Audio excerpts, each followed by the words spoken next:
자, 오늘의 시사평론가 리얼파트너스의 이승기 변호사 오셨습니다. 어서 오십시오. 예, 안녕하세요. 예. 자, 지금 저 사고 제보가 와서 좀 안내해드리고 예. 가겠습니다. 서해안 고속도로 목포 방향입니다. 서해안 고속도로 목포 방향 송악 나들목 진입로 갓길에서 그 승용차 사고가 나서 지금 사고 처리 중에 있습니다. 참고해 주시고요. 자, 이승기 변호사 이제 첫 번째 이슈부터 전해주시죠. 예, 첫 번째 이슈는 민주당 재보선 공천 강행 승부수인가 무리수인가입니다. 네.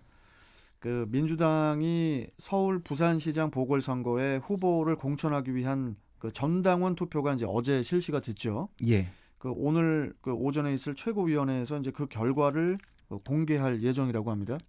이번 전당원 투표는 이제 문재인 대통령이 당대표 시절 만들어진 이 당원을 개정하는 것입니다. 네. 현재 당원을 보면 당 소속 선출직이 이제는 부정부패와 같이 중대한 잘못으로 직위를 상실해서 재보궐선거를 실시할 경우에는 해당 선거구에 후보를 내지 않는다라고 명시하고 있는데요. 이 당원대로 하면 이 민주당 소속 단체장의 성추문으로 인해 새로 치러지는 이제 내년 4월 재보궐선거에서 민주당은 후보를 공천해서 안 됩니다.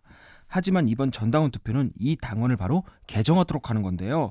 개정 내용을 보면 현행 규정에 단서를 붙이는데 단서 내용이 전당원 투표로 달리 정할 수 있다라는 단서를 추가하는 것입니다. 예. 일단 어제 투표에서는 이 공천을 하자는 쪽에 이제 찬성표가 몰린 것으로 파악이 됐는데요. 민주당 내부적으로는 약 70% 이상이 공천에 찬성한다고 보고 있습니다. 네. 일단 민주당은 당원 개정 완료와 함께 총선 기획단 그리고 중앙당 공천선거 후보자 검증위 구성 등 이제는 공천 실무 작업에 곧장 돌입하겠다 이런 계획을 밝혔습니다. 이번 그 전당원 투표가 이제 사실상 재보선 공천을 위한 그 명분 만들기용이라는 그런 비판이 있는데 예. 참 민주당이 이런 그 비판에도 불구하고 재보선 공천을 강력히 추진하는 이유는 뭘까요? 사실상 이 전당원 투표 결과 이제 재보선 공천이 확정이 되면 우리 정치는 사실 후퇴한다고 보면 됩니다.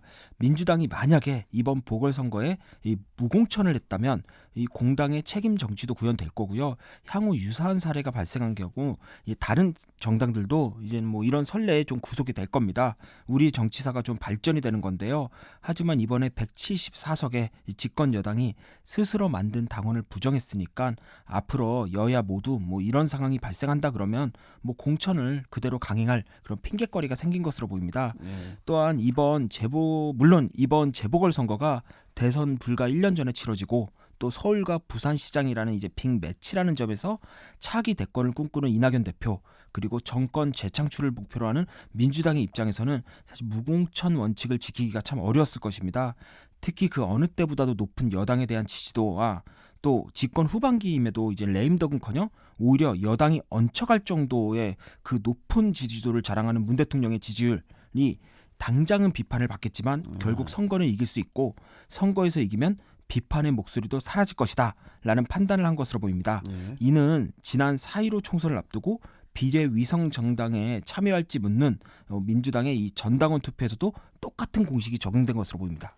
그 당시에 그 전당원 투표 결과 당원 30.6%가 참여해서 74.1%의 찬성률로 그 비례위성정당에 참여하기로 이제 결정을 했었죠. 예, 당시에 이제 민주당이 제1야당인 자유한국당, 당시엔 자유한국당이었죠. 자유한국당이 네. 처음부터 대놓고 비례위생 정당을 만들었습니다. 근데 이를 두고 야 이거 개정선거법상 준연동형 비례대표제를 회피하려는 꼼수 정치다라고 비판을 했고요. 하지만 뭐 막상 선거날이 다가오자 민주당 역시 이제 선거 승리를 명분으로 전당원 투표를 통해 비례위성정당인 이제 더불어시민당에 참여하기로 한 겁니다. 네. 결국 선거는 이 민주당의 대승으로 결론이 났고요. 일단 승리를 하니까 그때부터는 이제는 그 꼼수 위성정당 논란은 사라졌습니다. 네. 이번에도 이제는 같은 패턴으로 이제 진행되지 않을까 그렇게 판단하고 있는 건데요. 그런데 하나 아쉬운 건 뭐 이런 상황일수록 원칙을 지키는 정치를 하는 것이 훗날 더 큰 이익을 가져오지 않냐라는 생각에서 좀 안타까운데요. 네. 이 노무현 정신을 많이 얘기하는데요. 고 노무현 대통령이 이 당선이 유력한 서울을 버리고 이 지역주의 타파를 명분으로 부산 출마를 고집하고 또 부산에 출마해서 떨어지고 이런 행동을 했을 때는 아, 당장의 이익보다도 정치적 대의를 중시하기 때문입니다. 그렇기 때문에 아직도 우리 고 노무현 대통령의 정치가 기성 정치권과 국민들에게 큰 감동을 주는 것인데요. 이번 민주당의 재보궐선거 이 공천 강행을 두고도 이 진보 언론계도 같은 말을 하는데요. 대표적으로 이제 어제 경향일보 신문 뉴스를 보면은 이런 말을 합니다. 숲 대신 나무만 보는 민주당이라는 제목의 기사인데요.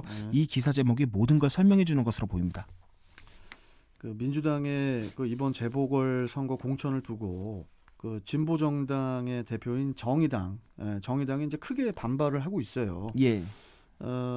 특히 이제 최근 정의당이 이제 이번 전당원 투표를 두고 책임 정치라는 약속어음을 발행하고는 상환기일이 돌아오자 부도 내는 행태라는 그런 공식 논평을 내기도 했습니다. 예. 그리고 약속 어음의 이 보증인이 당원인데 당원한테 책임을 돌린다라는 표현을 또 했더라고요. 근데 이 발언보다 더 주목할 것이 바로 김종철 정의당 대표가 이번 보궐선거에서 민주당과 선거 연대를 하지 않겠다라고 선언한 것입니다.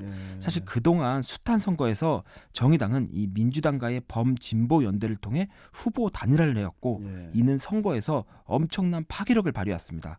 특히 한국 정치사에서 이 정의당이 차지하는 비중은 이 친서민, 친노동자를 대변하는 진보 정치의 이제 대표라는 점에서 단순히 의석수로는 평가할 수 없는 큰 의미가 있었습니다.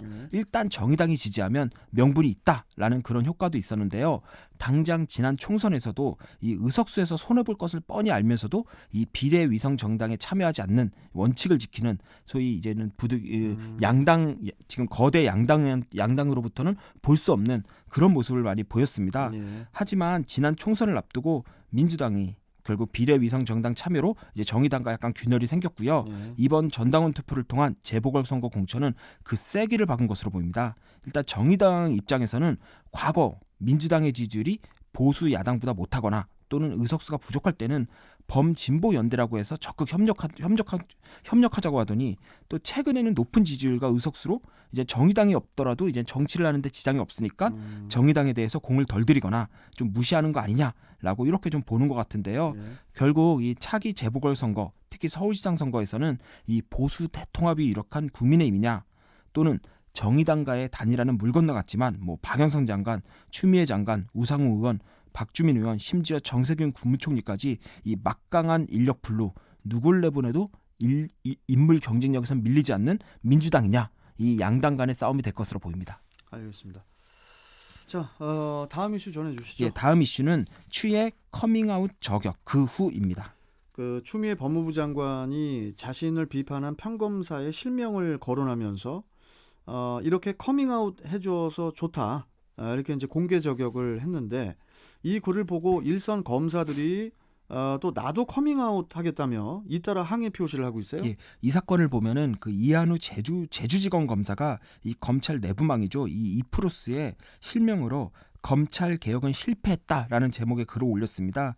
그 내용을 보면은 뭐 결국엔 추 장관을 정면 비판한 건데요.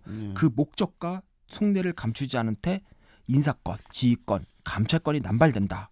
마음에 들면 한없이 지켜세우고 마음에 들지 않으면 그 어떤 수단을 동원해서라도 찍어 누르겠다는 권력 의지도 느껴진다라고 이제는 아주 강력 비판을 했습니다.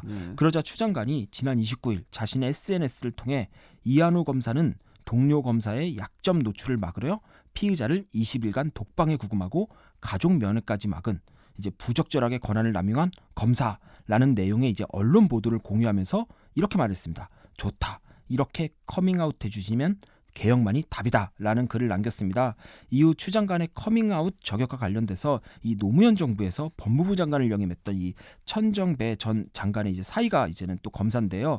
춘천지검 최재만 검사가 나도 커밍아웃 하겠다라는 글을 올리면서 이 글에 또 200명이 넘는 검사들이 지지 입장을 밝혔습니다. 그러면서 추 장관에 대한 이제 일선 검사들의 비판 행렬이 이제 계속 늘어나고 있는 상황입니다.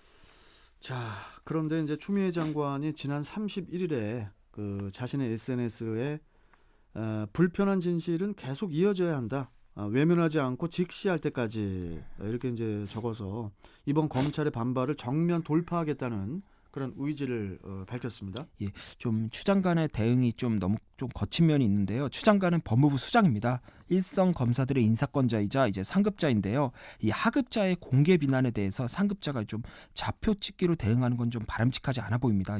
특히 정치인은 국민이나 하급자의 비판에 대해서는 좀 간대할 필요가 있는데요.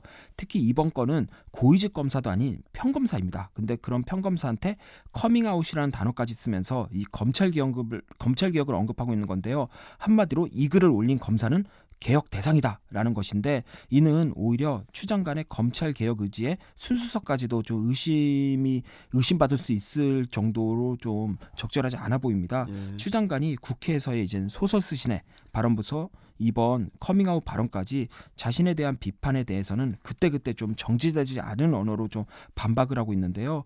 오선 중진의 또 여당 대표의 법무부 장관까지 지낸 이제 중진으로서는 좀 대응이 좀 아쉬운 면이 좀 있습니다.